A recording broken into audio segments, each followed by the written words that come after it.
अभिजित वांजारे सभापती महोदय, स्वतः उभेच राहिले ते आता काय. सत्ता पक्षाचा 260चा प्रस्ताव प्रवीण दरेकर साहेबांनी यांनी या सभागृहामध्ये मांडला. खरं म्हणजे या प्रस्तावाच्या कंटेंटवर माझा विरोध आहे, माझा आक्षेप आहे. कारण त्यांनी आपल्या प्रस्तावामध्ये म्हटलं की स्वातंत्र्याच्या प्राप्तीनंतर म्हणजे 1947 नंतर 2014मध्ये जेव्हा पहिल्यांदा या देशामध्ये आणि राज्यामध्ये सत्तांतर झालं तेव्हा पहिल्यांदा राज्य शासनाच्या तिजोरीच्या माध्यमातून अशा पद्धतीची कर्जमाफी केलेली आहे. त्याच्यामुळे याच्यावर माझा पूर्ण आक्षेप आहे. त्यांना आठवत नसेल, सतेज पाटील साहेबांनी सुद्धा थोडक्यात त्याचा उल्लेख केला की बॅरिस्टर अंतुले साहेब या राज्याचे मुख्यमंत्री असताना 1980मध्ये त्यांनी खावटी कर्ज त्यांनी त्या माफीचं त्या योजना जाहीर केली होती. याच्यानंतर सुद्धा जेव्हा UPAचं सरकार होतं, डॉक्टर मनमोहन सिंग साहेब या देशाचे पंतप्रधान होते आणि शरदचंद्र पवार साहेब जेव्हा या देशाचे कृषी मंत्री होते, पण अंतुले साहेबांचा उल्लेख केला ना, अंतुले साहेबांचा उल्लेख केला ना सर, अंतुले साहेबांचा उल्लेख केला ना, ते राज्य शासनाचे ते मुख्यमंत्री होते. आणि केंद्रामध्ये सुद्धा शरदचंद्र पवार साहेब या देशाचे कृषी मंत्री असताना त्यांनी 72,000 कोटी रुपयाची कर्जमाफी केली होती या देशातल्या सर्व देशातल्या शेतकऱ्यांची. आणि म्हणून या स्टेटमेंटला माझा पूर्णपणे विरोध आहे. मग जर आपण अशा पद्धतीनं जर मला असं वाटतं की आकडे किंवा आपण अशा पद्धतीचं 2014 नंतर आपल्या देशामध्ये सर्व प्रकारचं इन्फ्रास्ट्रक्चर उभं झालं असेल किंवा तशा पद्धतीच्या योजना आणल्या असं जर आपलं म्हणणं असेल तर मग माझं हेही म्हणणं आहे की 2014च्या पूर्वी या देशामध्ये आणि राज्यामध्ये एकूण शेतकऱ्यांच्या किती आत्महत्या झाला त्याचाही विचार आपण केला पाहिजे. आता NCRB नावाचं नॅशनल क्राईम रेकॉर्ड ब्युरो हे केंद्र शासनाच्या गृह विभागाच्या अंतर्गत दरवर्षी या देशातले कोणत्या पद्धतीचे क्राईम, कुठल्या पद्धतीचे गुन्हे, त्याचं प्रमाण किती, त्याची संख्या किती, त्याची आकडेवारी किती हे जेव्हा सांगते तर त्याची थोडीशी आकडेवारी मंत्री महोदय मी या ठिकाणी सांगतो. या देशामध्ये 2014 पासून तर 2025 पर्यंत या 11 वर्षामध्ये 1,12,000 पेक्षा अधिक शेतकरी आत्महत्या झाल्या. या 1,12,000 मधील शेतकरी आत्महत्यांमध्ये 37.5% हे जे प्रमाण आहे हे एकट्या आपल्या महाराष्ट्रातलं आहे.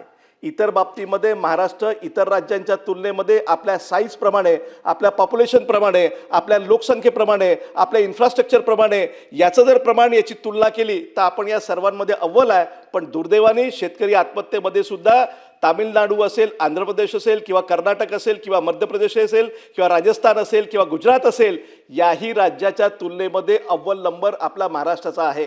सर्वाधिक आत्महत्या या महाराष्ट्रामध्ये यवतमाळमध्ये, वाशिममध्ये, मराठवाड्यामध्ये, विदर्भातल्या काही तालुक्यांमध्ये मोठ्या प्रमाणामध्ये आहे. आता ती जर एक्झॅक्ट आकडेवारी जर पाहिली मंत्री महोदय तर 2021मध्ये आपल्या राज्यामध्ये 3737 शेतकरी आत्महत्या झाल्या.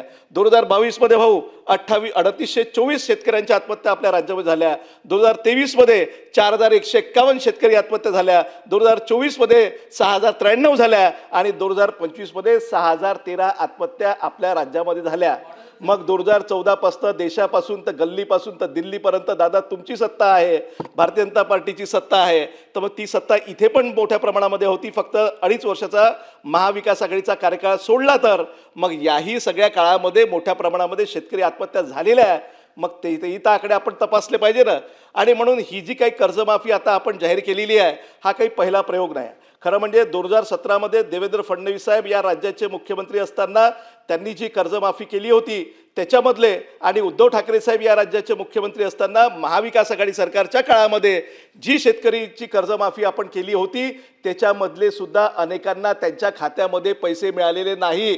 अजूनपर्यंत 5,800 कोटी रुपये त्यांच्या खात्यामध्ये वळते केल्या गेले नाही आहे. हे आकडे आहे. तुम्ही सुद्धा आपल्या भाषणामध्ये आम्हाला परफेक्ट आकडे सांगा, आम्ही सुद्धा आपल्या माहितीच्या माध्यमातून त्या ठिकाणी ते आकडे आणि ते नावं तुम्हाला देऊ शकतो. आणि म्हणून त्याचाही विचार यामध्ये केला पाहिजे.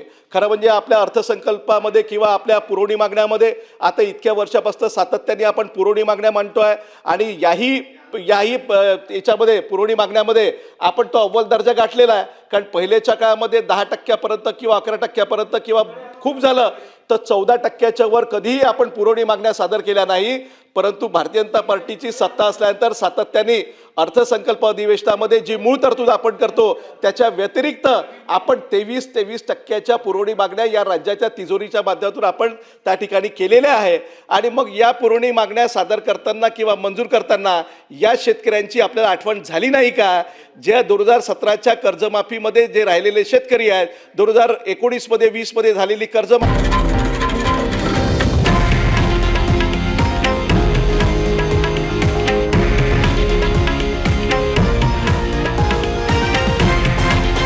हे आहे देशातील नंबर 1 न्यूज नेटवर्क आणि आपण पाहत आहात TV9 मराठी, एकमेव.